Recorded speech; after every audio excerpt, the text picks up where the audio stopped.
Hey guys, Dee Williams here, and you are listening to episode number 4 of the Staffing Startup.tv podcast. Let's get fired up. Welcome to Staffing Startup.tv, the podcast that gives you direct access to the world's leading recruitment, staffing, and startup experts. Dee Williams speaks with amazing thought leaders, venture capitalists, and technology trendsetters about their journey, challenges, and successes related to recruitment, staffing, and hiring. Now, here's your host, Dee Williams. Hey everybody, this is Dee Williams, and welcome to the Staffing Startup.tv podcast, where we get fired up about recruitment and staffing. That's right. This podcast is all about the ins and outs, ups and downs, and all arounds of finding and nurturing and securing exceptional talent for companies all across the globe. And today we're diving right into one of my favorite segments, Driven Insights.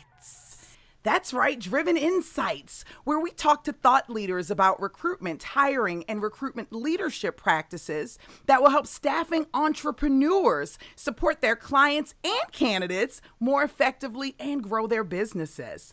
And I am very happy, oh my gosh, happy to have here with us today Bruce Tulgan of Rainmaker Thinking. He's a leading author, speaker, and researcher. Bruce, thank you so much for being here.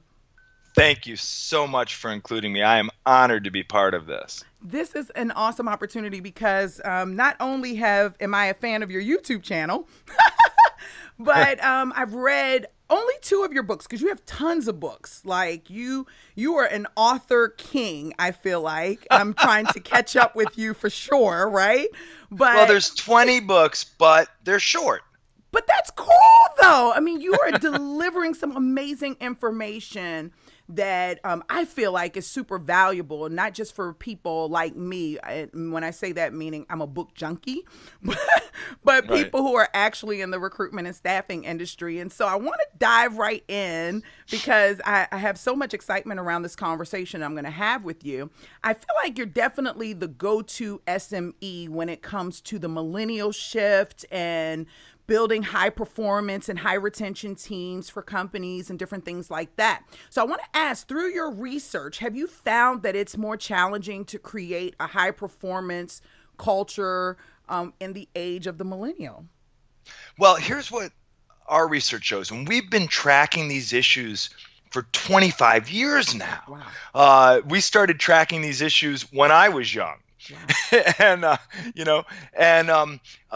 Here's what I think. The labor market is very tight. Mm-hmm. So the supply and demand curve today is out of whack.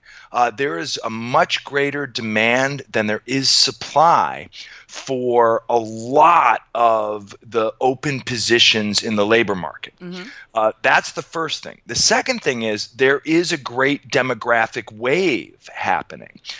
We call it the generational shift. Mm-hmm. The oldest, most experienced people are filling up what demographers call the age bubble on one end of the spectrum. Mm-hmm. And those folks are working till later ages, but they're leaving. The grown-ups are leaving. Yeah. And meanwhile, on the other end of the spectrum, the fastest growing segment of the workforce is those born 1990 and later. And with them, a whole new attitude is coming to work. Oh, yeah. Right? And meanwhile, it's not just the millennials. Mm-hmm. People of all ages now are thinking more and more like free agents, not because they're disloyal, not because they have short attention spans, but because they have to take care of themselves and their families in this highly uncertain environment. Mm-hmm. So in a way, we're all becoming millennials. The second wave millennials, the youngest, least experienced people in the workplace today, are like canaries in the coal mine. Where they are is where we're all headed. Mm-hmm. I love that. So I have all these questions and they're scattered everywhere. So you got to bear with me, and you're tapping on so many things. So I'm going to move this around. So with that being said, I heard you talk about short-term and transactional is the new norm of the workplace, right? And that kind of falls in line to what you're talking about now. Can you talk a little bit about that concept and how recruitment and staffing professionals can use this concept to help companies with great talent? Yeah, you are right on the money. When I talk with business leaders, the first thing I tell them is if there's an earthquake in 5 minutes, before it happens and we all run out of here, the one thing I want you to remember is that the mindset of the workforce is shifting from the old model, which is long-term and hierarchical, to the new model, which is short-term and transactional. And the youngest, least experienced people, they've never known it any other way. They can't imagine another way. Yeah. The older, more experienced people are experiencing a radical change, right? Especially older, more experienced people who have paid their dues, climbed the ladder, accumulated some seniority, and now a bunch of guys like me are telling them, oh, hey, seniority doesn't matter anymore, right? Yeah. So the new normal, it's a great way to put it. Thank you for giving me that. Is short-term and transactional. That doesn't mean that you can't retain people for the long term. You can, but you have to do it one day at a time, one person at a time. Okay, so I like that concept. So in the past where we were, this is your career model, or this is the career ladder that you can take, and just know you're kind of future pacing them. We've always future paced people, right? That's the term that my mentor uses. That's a good term. Yeah, right? And so now we're at the point where you really can't future pace too far ahead. It's more about, hey, let's focus on what we have going on now. And then as things consistently progress, then you move them along the process. Is that how it's going? Yeah, I'll tell you, our research is based on in-depth interviews, and we've interviewed hundreds and hundreds of thousands of people over the last 25 years, including a lot of young people. And a second wave millennial we interviewed put it really well. She was saying, I have this manager, and he keeps telling me he's going to be my mentor. And he keeps saying, stick with me, and here's where you'll be in 5 years. And she said, I'm dying to turn around and say to that guy, I hate to tell you, pal, but you don't know where you're going to be in 5 years. And what I love about that is it's the wisdom of youth, right? So older, more experienced people, they still want to be able to plan for the long term. I guess human beings in general want the security of being able to plan for the long term, but in a highly uncertain environment, it makes less and less sense to plan for the long term. If you've done any work with strategic planners, when I started doing this stuff 25 years ago, strategic planners made strategic plans. Right. Right. Now strategic plans need algorithms of contingencies. No, for real. Right. So at each point, it's true. Like, at each point where they have to look at a range of contingencies and do algorithms and what are all the range of possibilities that might happen at each turning point. It's like every day is a sliding doors moment. Yeah. And so that's so interesting because that makes things very, I think, tricky from a talent acquisition perspective, right? Because talent acquisition is going in and they're saying, okay, we want to pipeline for what we believe is going to come down the line a year from now or 2 years from now, or we want to start looking at this roadmap that strategists create, right? And executives create. Well, how do you do that when you're in a society of people now, and I call them they're people, right? Millennial people, but everyone. Yeah. But you're in a society where everything is like right now, and there is no, we'll see what the future is tomorrow, right? Basically, kind of mentality. I mean, that is the challenge. Look, if this were easy, I'd have to get a job. Me too, right? My view is that you can have provisional plans. Okay. And you have to have provisional plans. I agree. Right? So you make provisional plans. What I tell our clients is there are 4 macro forces you have to be aware of that are driving uncertainty. Okay. Institutions are in a state of constant flux. Individuals now believe they can only rely on themselves for success and security. Information is in a constantly growing tidal wave made available by technology that's easier and easier to use. And the pace of change, immediacy, is accelerating. So to remember those, I sometimes call those the 4 I's: institutions, individuals, information, and immediacy. I like that. And all of this is driven by the great drivers of history, globalization and technology. And so we're operating in a macro environment of uncertainty.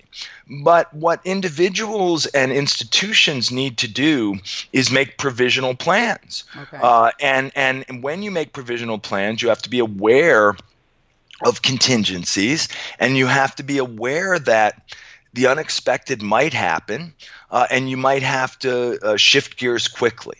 So like a disaster recovery plan for recruitment for people, a people disaster? I mean, sure. Or your significant other gets an amazing job across the country and you leave. Right. Or, it turns, there's so many things that can happen. There could be a war, right? You could get sick. But I'm just saying, in the way that you're describing this whole scenario of the contingency plan, it is kind of like the disaster recovery plan, roadmap, but just from a talent perspective, right? Because if it's like more of this contingency plan, then it's like, this is something that we want to do in the event, it's almost kind of like that if ... Does that make sense? Okay. Yeah, that's right. Okay. And so, the military does this all the time. They drill standard operating procedures. They drill on plans, but they know darn well that a battlefield is unpredictable. Okay. And the better your standard operating procedures and the better your plans, the easier it is to shift gears quickly in the face of the unexpected. So one way to think about it is continuity is still very, very important. But the best way to ensure continuity in today's environment is to be flexible. Okay. So that may be the answer to my next question. What does it take for a millennial to stay on their job for more than 3 years today? Because for what I can see, based on, when I'm recruiting, being on a job for 5 to 10 years is no longer the norm, right? Especially in the millennial space. So how do we get a millennial to stay engaged? We can't future pace too much, right? Right. So how do we get them to feel like this is a place, because you mentioned lightly on that earlier, this is a place I want to stay for the next 5 to 10 years. Yeah. So what you don't do is say, here's where you're going to be in 5 years, here's where you're going to be in 10 years. Right. Right? Because then they get confused and say, well, you still want me to come back tomorrow, right? I guess I'll see you in 5 years. Right. So we'll see where you're at. Right. Here's what I think. What you have to do first is try to create dream jobs for superstars. Figure out what is it that people want. And money is too efficient a currency to only deal in money, because people can look across the street and see who pays more. Exactly. So what are the other dream job factors?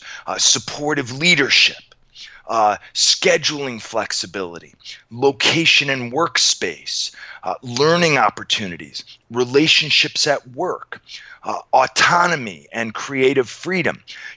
Now you can't do everything for everyone, but what you have to do is understand what are the dream job factors, and you have to figure out what does each person want. Economists call this creating a unique value proposition. Figuring out what does this person want. I don't want to work on Thursdays. Well, it may be that that's not going to work for you as an employer, but if you can make that work, you just found a needle in a haystack. Because if you can do that for them, I want to bring my dog to work. Well, if you can't make that work, okay, maybe you have a research laboratory and with mice, and the dog will scare the mice. So you say, no, we can't do that. But if you can do that, all of a sudden, I've got the schedule I want. I can bring my dog to work. And then I start thinking, well, gee, that's a very inefficient currency. How will I get that at my next job? Right? So this is called a unique value proposition. So number one, you have to try to turn the reasons why people get frustrated and think about leaving into the reasons why they want to stay and work harder. Find ways to do special things for people. Set the job apart. Make it different. Business leaders always say to me, oh, well, we can't retain these millennials. And then in the next breath, they say, these millennials, they have all these unreasonable demands. I don't want to work on Thursdays. I want to bring my dog to work. And I always am saying to CEOs, hey, they keep telling you how to retain them. They keep telling you, how many times do I have to tell you? I don't want to work on Thursdays and I want to bring my dog to work. Yeah. That's how to retain me. They keep trying to tell you. So that's number one. Number two is don't tolerate low performers. Get low performers off your team. Because why would you make custom deals for low performers? And low performers send a message to other people that low performance is an option. Low performers cause problems that high performers have to fix. Low performers get a paycheck, which is a waste of money. And low performers may want to work with high performers, but high performers don't want to work with low performers. No. So get the low performers off the team. Step 3, don't let good people get into downward spirals. And that means leaders, managers, and supervisors have to be engaging with people to guide them, to direct them, to support them, to coach them. Maybe all of a sudden Thursday isn't what I need. Maybe now I want to come to work on Thursdays, but I was wondering if I could work from home on Wednesdays. You got to be engaged with them, and you got to help me get the resources I need and figure out what do I do if I don't have the resources I need, and help me troubleshoot and problem solve and plan at least today, tomorrow, and this week, and set priorities. So that's how you keep good people from getting into downward spirals. And then the next step is whatever you're doing for good people, you better be prepared to do even more for the great people. I like that. And one person at a time, one day at a time, you can retain millennials. So absolutely, you can retain anyone. You got to create a job that somebody would never want to quit in a million years. Who wants to quit a dream job? That's very true. So a few things I got from this. So one, it really is a shift in the way businesses operate, like just from an operational perspective, that's going to really bring this concept to life. And I agree with everything that you've just said. The second thing is not for you, it's for my listeners. So for my staffingpreneurs that are listening to this, this was probably one of the most powerful pieces of information that we've received on staffingstartup.tv as a whole, with all the episodes. And the reason why is because this really, a lot of recruiters are transactional today, and they don't take the time to screen people or to get to know the candidates to find out exactly what it's going to take for them to want to leave their current position or what their dream job, quote unquote, looks like, right? And when we're, as recruiters or staffing agencies or executive search firms, third-party agencies, we go out, we get the job order, still very transactional. We may ask very general questions about culture, but we really don't get into the nitty-gritty about all the things that the company offers that makes the position a dream position for someone. I think this was I think Bruce really, I'm on fire over here, just FYI, fired up. Thank you. Because I believe this is something that I teach. Get to know your candidates first, talk to your hiring managers. And if you don't have this as a part of your sourcing and business development strategy, start today. Don't wait till tomorrow. Don't think about it. Start today. Start getting to know people. So that's what I wanted to add into there, Bruce. Now, listen, we've got to take a commercial break, but we will be back. Oh my gosh, y'all fired up with me. I know you are. Wow. Yeah, this is great. Okay, so we'll be back in 2 seconds. We're here with Bruce Tulgan, and we're going to talk a little bit more about the millennial shift. We're going to talk about the talent war. We're going to talk about all those great things. We'll be right back. Attention, all computer and information technology professionals. It is estimated that the business of placing contract technology workers is at least $1 billion industry. And today, we want to show you how you can become a supplier of tech talent to companies all over the world. That's right. You can put your IT colleagues on contract and build them out. It's not rocket science and is a great additional income. Let Staffingpreneurs Academy show you how to start your very own IT niche recruitment, staffing, and consulting business. Learn more at staffingpreneursacademy.com/IT. That's staffing, PRENEURS academy.com/IT right now.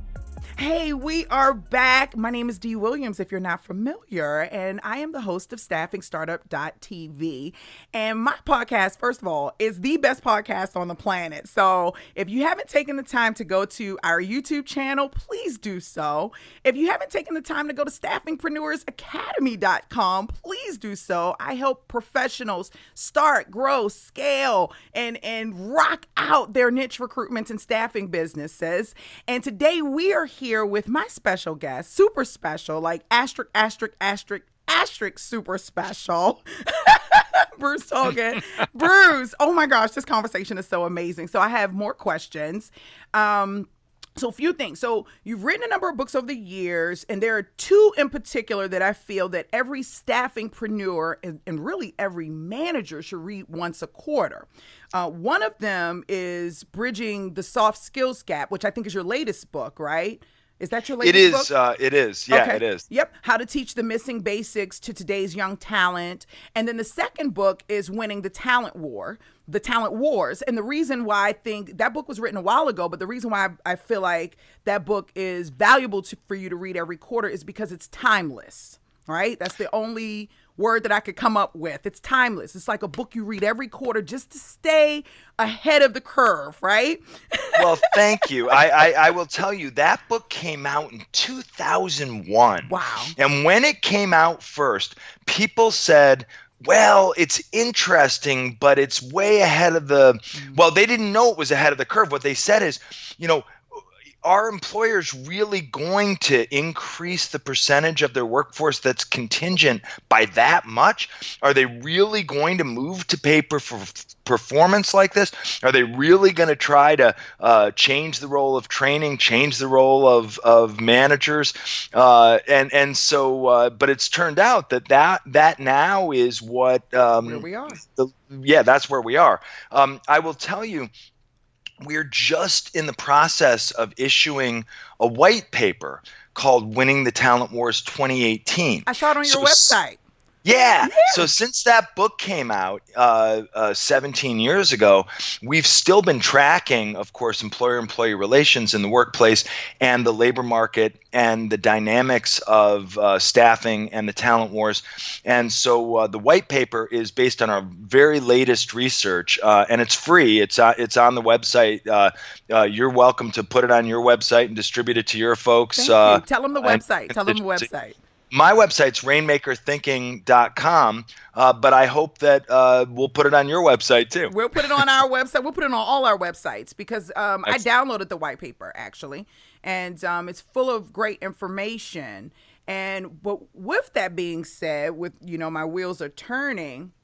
So today, companies are still looking for ways to win this talent war. And we have this generation of millennials that are here and ready to take over the world, but they're missing these key critical ingredients to becoming successful. Manpower did their survey. I don't know if it was 2017 survey or 2016 survey. And one of the bigger things that employers have said globally that as far as reasons as to why this talent war, the talent shortage, or all of this exists is because there's a lack of soft skills amongst. Right.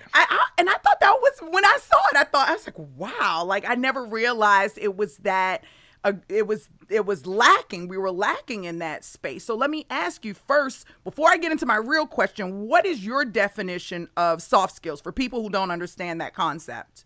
Yeah, okay. So we've been tracking what we call the soft skills gap for a couple of decades now. When I talk about soft skills, don't get me wrong. I don't mean they're easy, right? They're difficult. Mm-hmm. But traditionally, we call hard skills technical training. Mm-hmm. So anytime you need to learn information and technique specific to carry out a task, responsibility, or project, that's usually considered technical training. Soft skills are broad transferable skills that never become obsolete, right? Technology becomes obsolete, so technical training can become obsolete. Soft skills don't become obsolete. So a good example is a technical skill might be mastering a particular software package. But a soft skill would be being really good at learning. Okay. Right? Right. So it may be that being able to design a circuit board, that's a good example of a technical skill. Being able to draw blood properly, or a whole range of what would be called STEM skills, right? Science, technology, engineering, and math are the most in-demand technical skills, hard skills.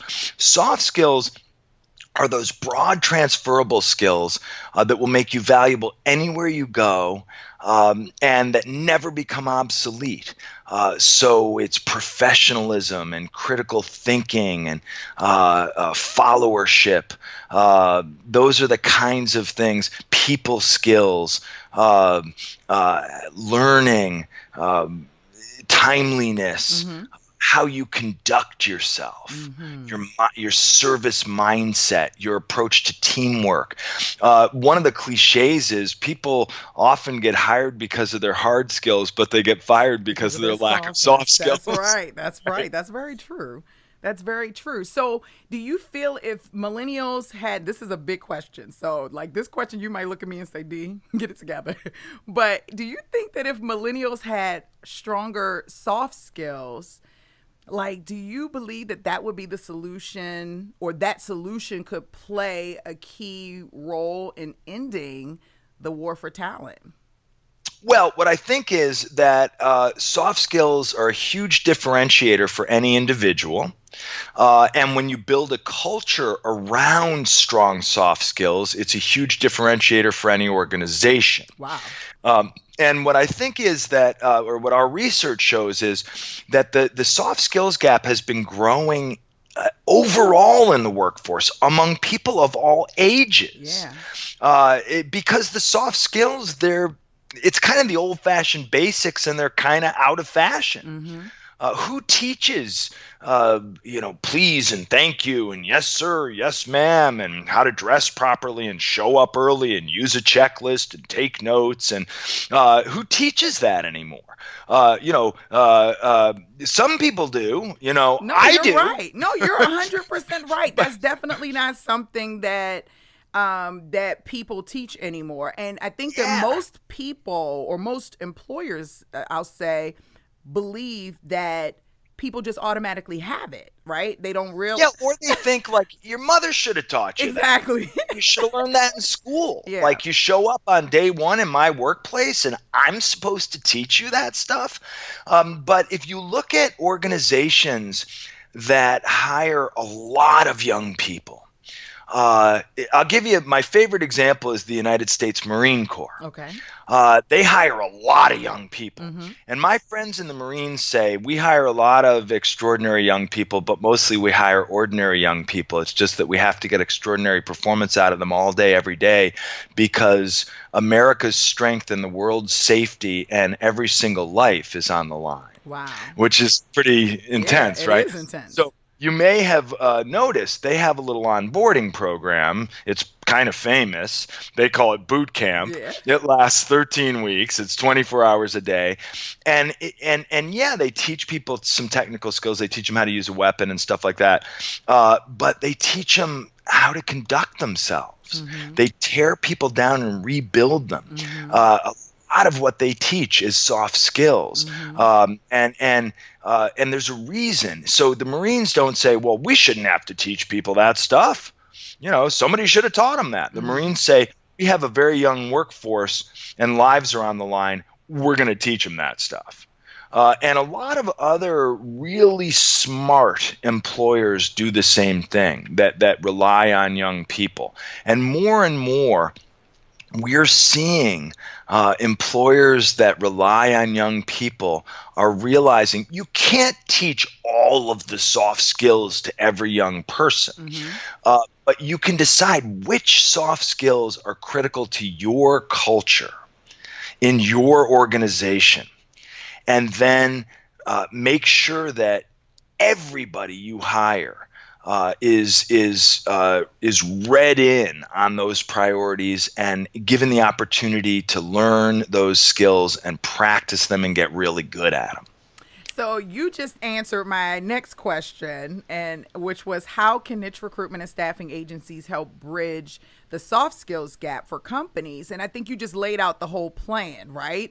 So for my listeners, go ahead. I think you build it into your recruiting message, build it into your selection process, build it into your onboarding process, build it into your up-to-speed training, build it into your day-to-day management process, build it into your performance management systems, build it into your feedback and evaluation systems, and tie rewards directly to excellence in your critical soft skills. And so first of all, you got to go get Bruce's book, right? So he didn't ask me to say that though. Let me just tell you. But what I want you to do is go into Amazon and get his book, Bridging the Soft Skills Gap, right? How to teach the missing basics to today's young talent.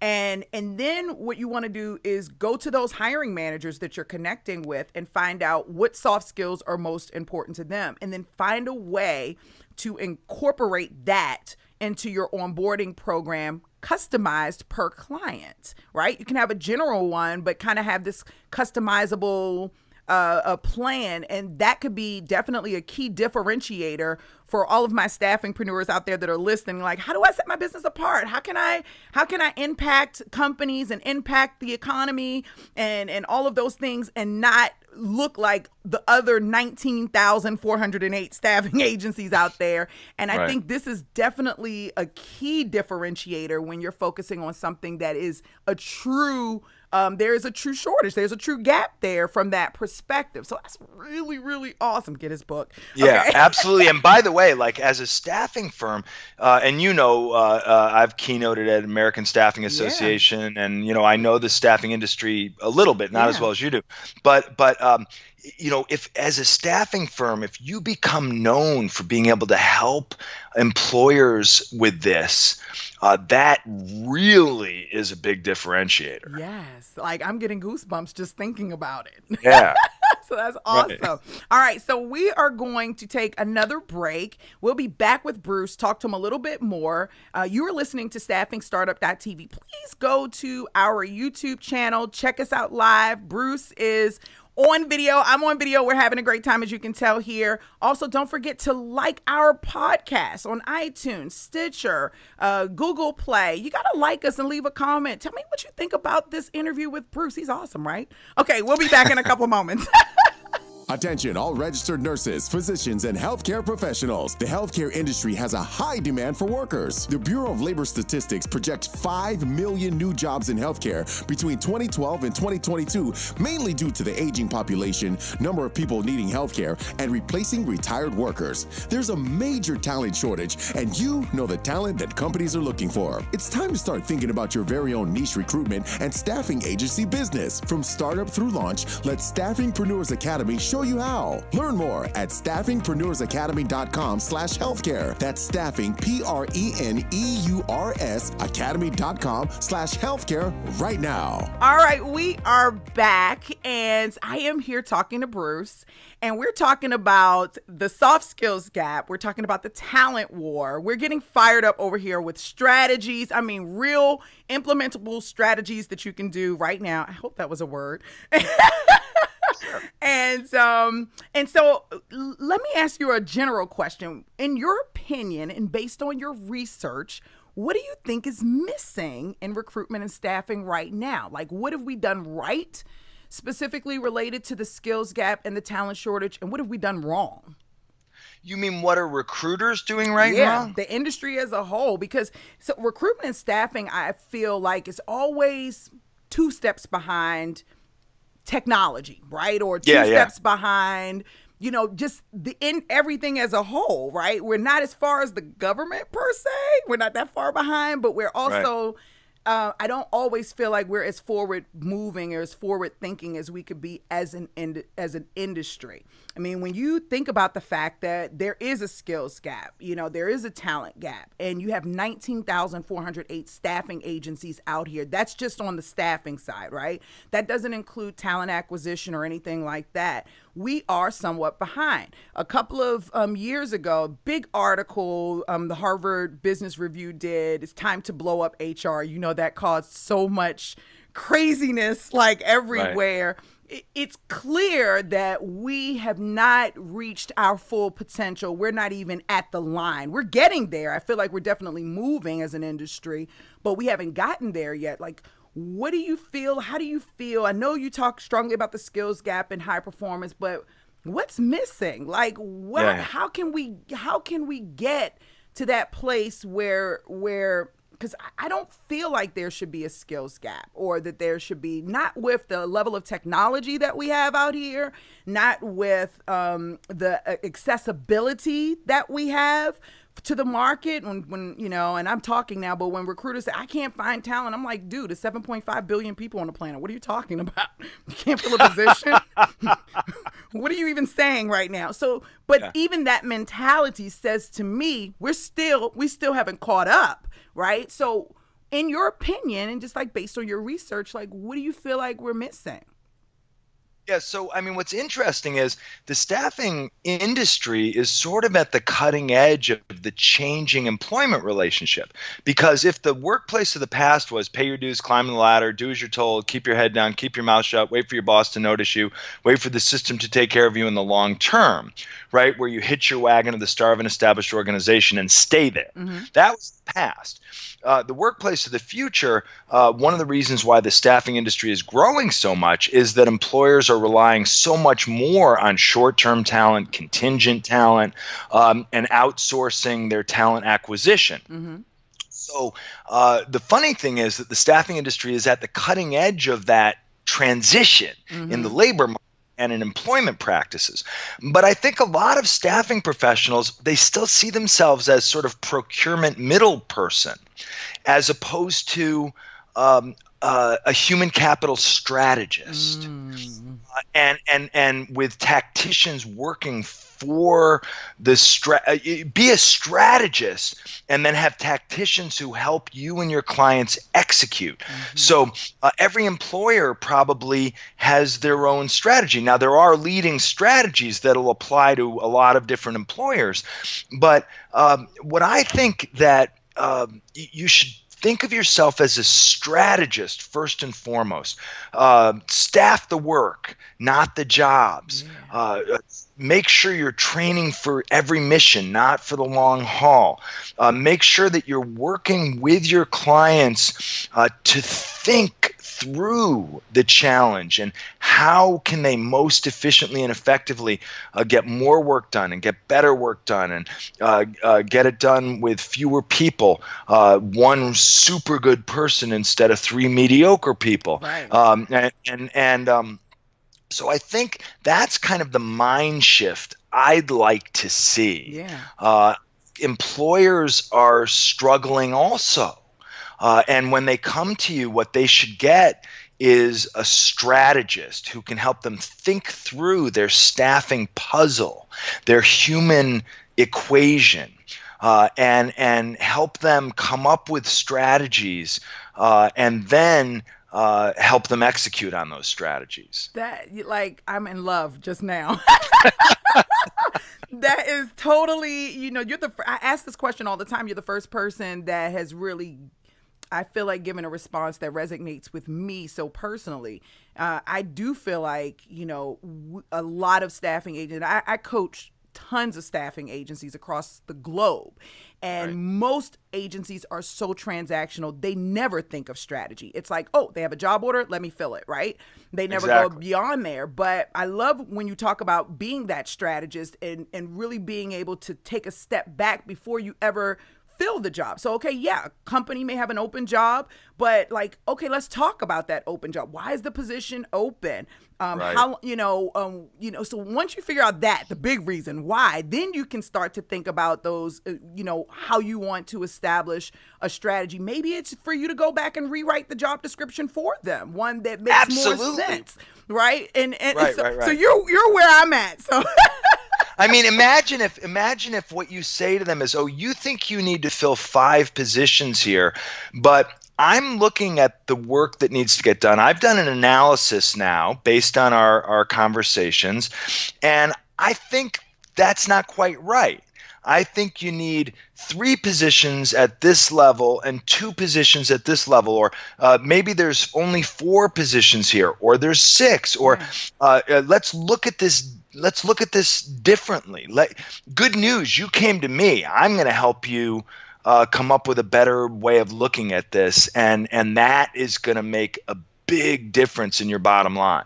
I love that. Okay. So do you have any specific advice? Staffingpreneurs Academy is my community where all of these entrepreneurs, these staffing entrepreneurs come together. And, you can tell by my energy, we have a great time, right? It's really, we're learning, but we're connecting, all these great things. And I put this podcast together because honestly, I know no matter what happens, people are going to always want to come into the recruitment and staffing industry.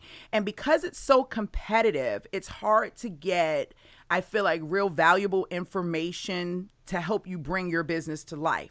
So I put together staffingstartup.tv so that when people do decide they want to come in the industry, thought leaders like you can give advice and really show them, if you're going to do this, if you're going to get into this business, then you want to think about this, or you might want to go into this direction and so forth. So for people who are starting out, that are brand new, that have this idea, they're excited, they're amped up. If they're watching my YouTube channel, they're amped up, right?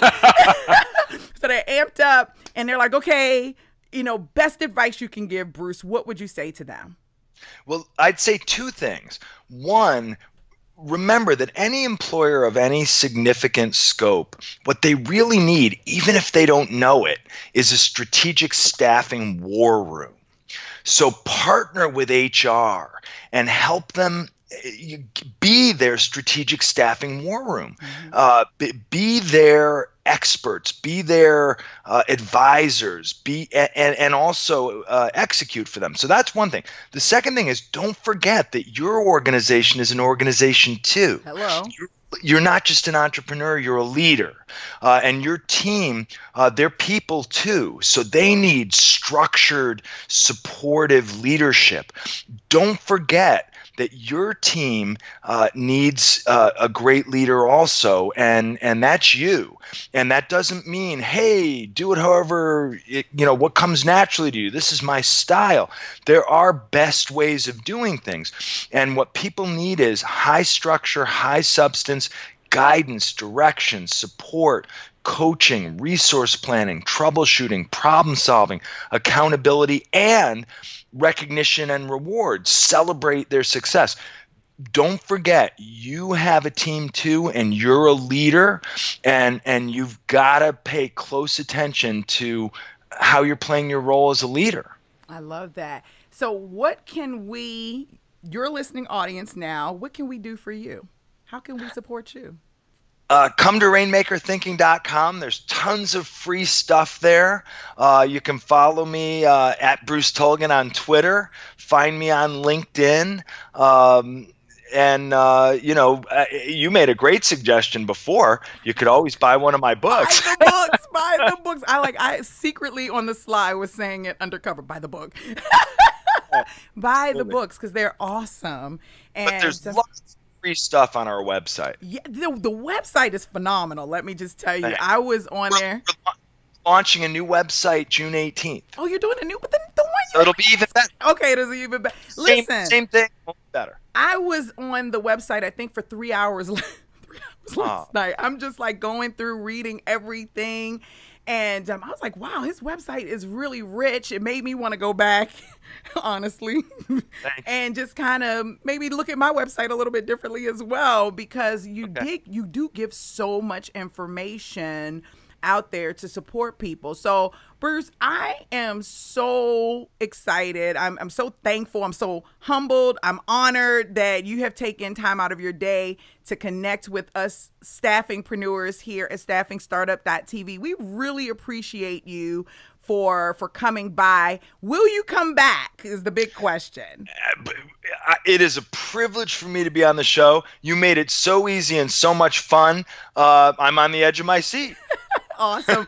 We would love to have you back again. Thank you so much again. Bruce Tulgan is our guest. My name is Dee Williams. I'm the host of staffingstartup.tv. Please do me a favor. I'm going to just remind you, go to our YouTube channel and check us out, because I'm telling you, you think that it sounds good. Wait till you see us live. You'll be amped up. Also, don't forget to check us out on iTunes and Google Play and Stitcher and all the great places that we're posted. And of course, come to staffingstartup.tv, the website, so that you can listen to all the other episodes of the podcast and get your downloads and all that great stuff too. So thank you for being here. I'm so crazy about each and every one of you. I want you to do amazing things in your niche recruitment and staffing businesses. Trust me, if you're here, it's your time. You're just here getting the resources to help you build whatever your vision is. So stay at it. Don't give up. Let's do this thing. High five. Wow. All right. I'll see you guys in the next podcast. Bye. Thanks for listening to the staffingstartup.tv podcast. We hope you enjoyed this week's episode. If you'd like more information on any of our stories, or would like to know how to get involved and share your story, head over to our website at staffingstartup.tv. Don't forget to subscribe to our podcast on iTunes, and please leave a 5-star rating and a super awesome review so others can enjoy the show too. Check out the live video footage on YouTube. Have a great week, and we'll see you next episode. The staffingstartup.tv podcast is intended to provide you with tips, tools, and strategies that will help you make better decisions. Although we're licensed and authorized, we don't provide financial advice. So please consider your own situation or get advice before you make any decision based on anything in our podcast. Visit staffingstartup.tv to learn more about how we're regulated or access our terms and conditions.